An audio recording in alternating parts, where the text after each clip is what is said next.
The United Nations says that the Secretary-General Antonio Guterres was horrified at the recent report on alleged sexual abuses by security forces in Myanmar against the Muslim Rohingya ethnic minority. The reports of the abuses have been so severe and so bad that the Pope has issued a strong criticism of Myanmar's treatment of the Rohingya Muslim people. In this edition of the debate, we'll look at whether the new UN chief will do anything to stop Myanmar's government of committing these horrific crimes, what many have concluded amount to war crimes. Unwanted by the country they consider home and rejected by neighboring nations, Myanmar's Rohingya Muslims are among the most persecuted minorities in the world. The community of about 1 million Muslims living in Western Rakhine State has been subject to what Amnesty International calls a cruel and systematic campaign of violence. A recent report by Human Rights Watch shows that the situation in the Rakhine State has reached an alarming level which requires to be dealt with immediately.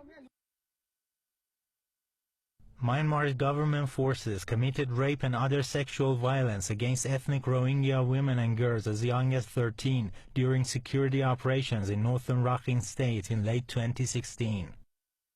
Myanmar's military summarily executed men, women and children, looted property and burned down at least 1,500 homes and other buildings in late 2016. Military and police commanders should be held responsible for these crimes if they did not do everything in their power to stop or punish those involved. Myanmar's government should urgently endorse an independent international investigation into alleged abuses in northern Rakhine State. According to Human Rights Watch, sexual violence seems to have been part of, quote, a coordinated and systematic campaign against the community because of their religion and ethnicity. The report, which was issued despite the government's efforts to restrict the access of rights groups and international organizations to the Rakhine State, drew criticism and harsh reactions from across the globe. The United Nations Secretary-General Antonio Guterres says he is horrified by the report. The UN Special Advisor on the Prevention of Genocide, Adama Dieng, also says the scale of violence against Rohingya Muslims is revolting and unacceptable. Head of Roman Catholic Church, Pope Francis, has also issued a strong criticism of Myanmar's treatment of the Rohingya. They have been thrown out of Myanmar, moved from one place to the other, because no one wants them. They have been suffering for years. They have been tortured, killed, simply because they want to live their culture and their Muslim faith. Myanmar's leader, Aung San Suu Kyi, a Nobel Peace Prize laureate, is under fire for ignoring the plight of the Muslim community. Myanmar's government, however, has time and again rejected accusations of violence as non-credible and not based on truth. Nonetheless, the government has vehemently refused UN requests to gain humanitarian and media access to Rakhine State. Myanmar's government denies citizenship to the Rohingya, branding them as illegal immigrants from Bangladesh, even though many have lived in Myanmar for generations. Hundreds of Muslims have been killed and thousands displaced at the hands of Myanmar's security forces and Buddhist extremists since 2012. The plight of the Rohingya Muslims, however, seems to have been vastly ignored by a number of countries which claim to support and promote human rights, including the US.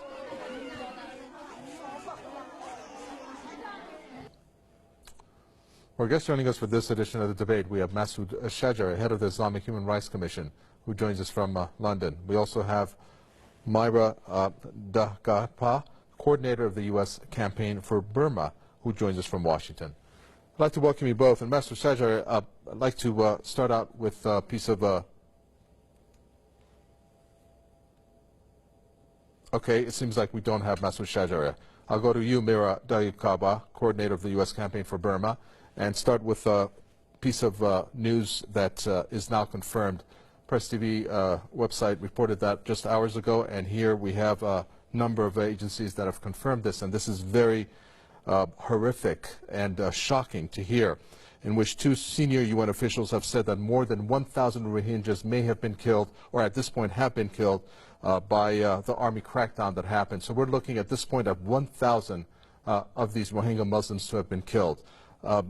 This has gone to a point where it confirms almost the fact that there's ethnic cleansing going on. What is your reaction upon hearing this piece of news? I agree that the situation is really horrible, and I have no reason to deny that such thing didn't happen or hasn't happened or haven't happened. One thing we have to understand is that the Burmese government and the military, they have been persecuting the Rohingya population for decades. It's not just in the past couple years or the past couple months. And therefore, the number of the died Rohingya people, it could even lead to more than 1,000 people killed. And therefore, this is a horrific situation, and we have to look into the issues seriously, properly, systematically, and making sure that we fix the problem before we lose another life. Well, Master Shajari now joins us, head of the Islamic Human Rights Commission. Master Shajari, the piece of news that I just relayed to our guest there, Maya Dagapa, over in Washington, I'm going to ask you for a reaction, because it really is astounding to hear about this 1,000 of these Rohingya Muslims who have been killed. At this point, 2 senior UN officials are saying that that is more likely what has happened in the army crackdown. And you know what is amazing about this, Master Shajari, before you answer, is the fact that plenty of alarm bells have been going off, especially recently with the UN in terms of their pursuits. They have reported just a couple of weeks back that they're getting daily reports of rapes, of killings, and then now this. So it's not as if the world wasn't aware of what is going on there. Absolutely. I mean, this has been going on for a very long time, and indeed the evidence has been coming across, ample evidence. I have to say that what we are hearing and what the information we are getting is tip of the iceberg, but even that tip is so distressing. Systematic rape, systematic abuses, murder of even children, women, destruction of the villages, ethnic cleansing in an open daylight and in the front of the eyes of the whole international community. And we are getting nothing in real positive response. I mean, if anything, Obama, in the last weeks of his leaving office, he removed even further sanctions against Myanmar. And while there is genocide going on, while there is ethnic cleansing going on, the population of Rohingyas was estimated around 4 million. What is left right now is not more than 800,000. And this is ethnic cleansing in an extremely high sort of level and very, very open, public, international community, UN, the Pope, everybody knows what's going on, but nobody is willing to really take any action, to lift even a finger to save lives of these people who have got nowhere to turn to. We have to refer this matter to international court and bring genocide charges against people who are with impunity are destroying lives and cleansing the Rohingyas from the Myanmar. Well, as I just mentioned there, Amira Dagipa, the UN is aware of what is going on. And we have the new UN chief who's now in place, and he has been informed, especially after the representative went there recently. But of course, the representative was not able to get real access to the victims there, and basically she was given only access to some of the people who had gone to Bangladesh. But just 24 hours ago, when you thought it couldn't get worse, the UN got reports that the Myanmar soldiers and border guards police took part in this, as Masood Shajari said, rapes, gang rape, invasive body searches, sexual assaults. And I do have to, and I'm sorry to sound graphic, but you know, we want to make sure the world is aware of what's going on. There are accounts here mentioned of mass gang rapes going on, that children are involved in this, and this is done in front of the family members. So this is about as bad as it. I would think that the UN coming out in condemnation should have an emergency session at the UN, especially if the 1,000 now that's been reported to be killed. Do you think the UN should be more proactive when it comes to the Rohingya Muslims? I certainly agree they should, because this is not the issues that goes on, as I said again, not in the past couple of days. The issues that this group of people has to suffer, has to endure at the hand of the Burmese military for decades. If they don't do it now, when are they going to do it? Are they willing to look at and see the life that has been taken on a daily basis? Women are raped, children are killed. If they're not taking action now, when are they going to take this action? This is a big question that they have to ask themselves. And certainly, they have to have an emergency section sitting there together trying to brainstorm what should be done from here in order to save lives. This is a life and death situation. It is not a joke. Master Shahjar, you mentioned about the Pope, that even he has talked about this. He has made comments. But one thing that is interesting here is that he said the Rohingya Muslims are tortured and killed for their faith. So is this about Islam, or is this about just the individual Rohingyas? Because based on faith, if you can explain why that would be a cause for them to be targeted in such form and manner. Well, really, as it was said already, the Rohingyas have been facing this sort of atrocities for a long time. But what is really amazing is that it has actually increased, it has escalated with democratization. So the most democracy has come to the nation, they have actually suffered even more. And the army's sort of powers, as is diminishing, it seems to be detrimental to the Rohingya Muslims. And indeed, the Buddhist extremists have been playing extreme, very sort of dangerous and violent and abusive position.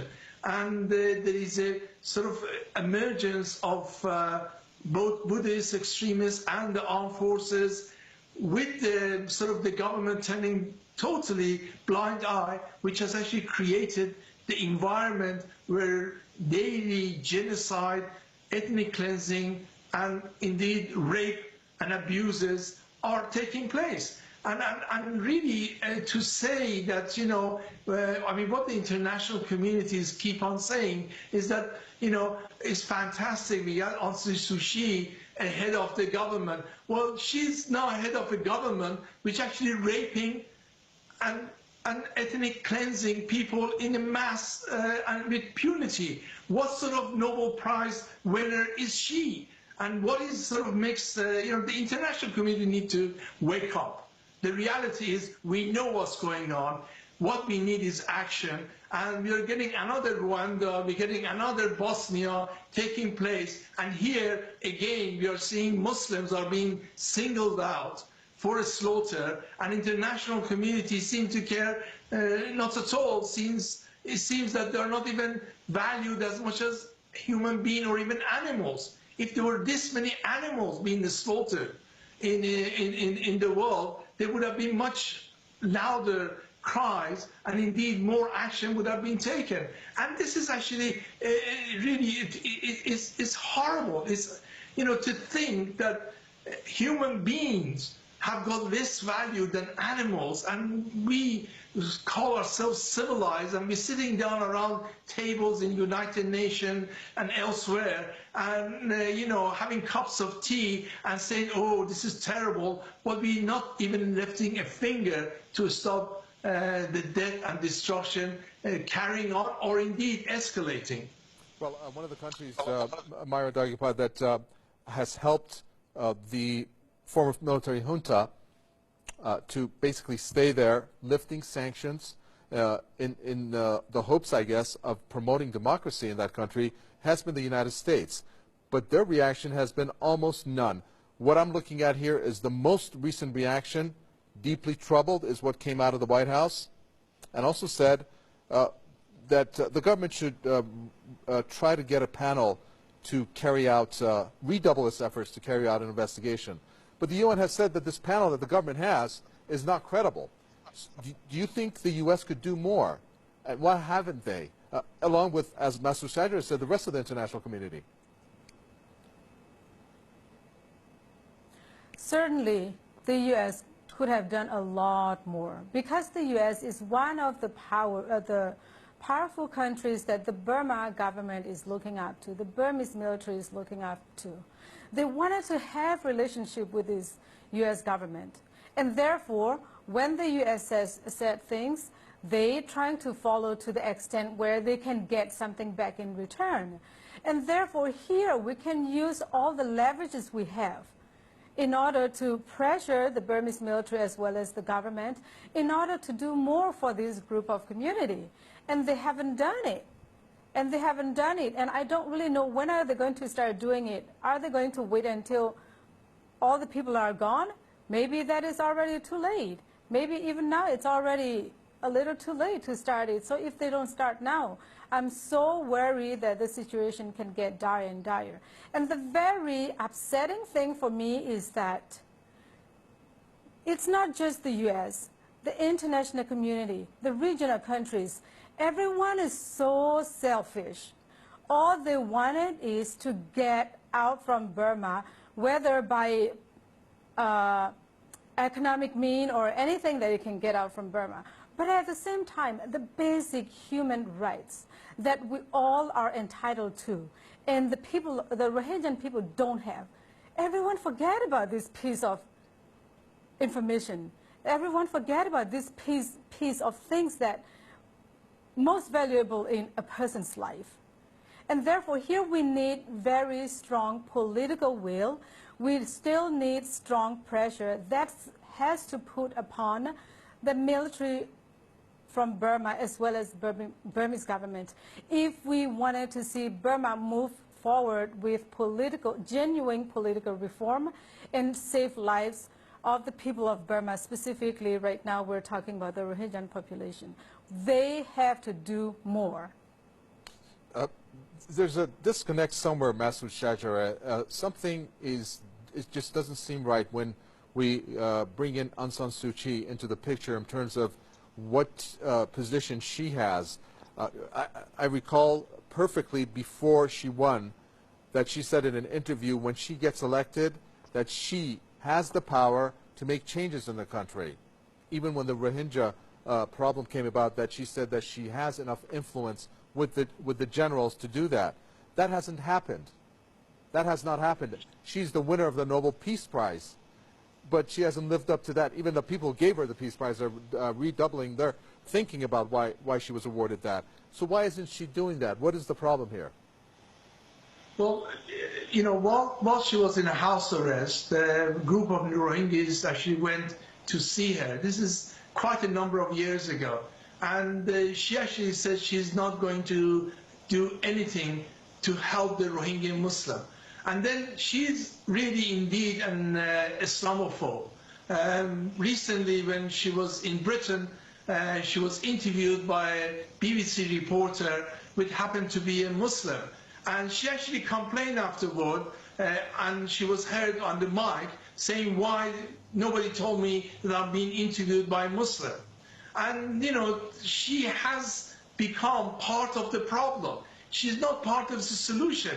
We are not even able to get food, medicine, and essential through the Rohingya Muslim. I mean, right now we've got Fortello on the way, which has left 4th of this month and is on his way to take tons of food, medicine, and 29 doctors from Malaysia, and I hope they will get through because really there is nothing for the Rohingya Muslim. There is nothing whatsoever. And you know, when we talk about United States, it's not that the fact that they're only silent to the atrocities.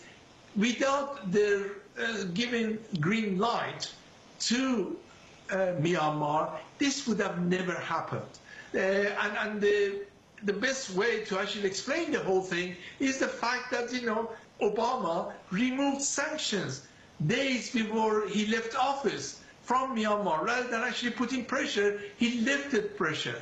And now with Trump and Islamophobe and xenophobe, I really don't see much hope of anything from United Nations. And so I really think what we need to do is to make sure that United Nations itself will refer this case to international court. If there is any justification at any time for such a referral, it's really now. And I want to emphasize, if it's not done within the next few months, there will be nothing left. And you know, I'm very passionate about this because people are dying on minute by minute, hours by hours. Innocent people systematically with impunity are being killed and slaughtered, and international communities supporting this with their silence. This silence is deafening, and something needs to be done.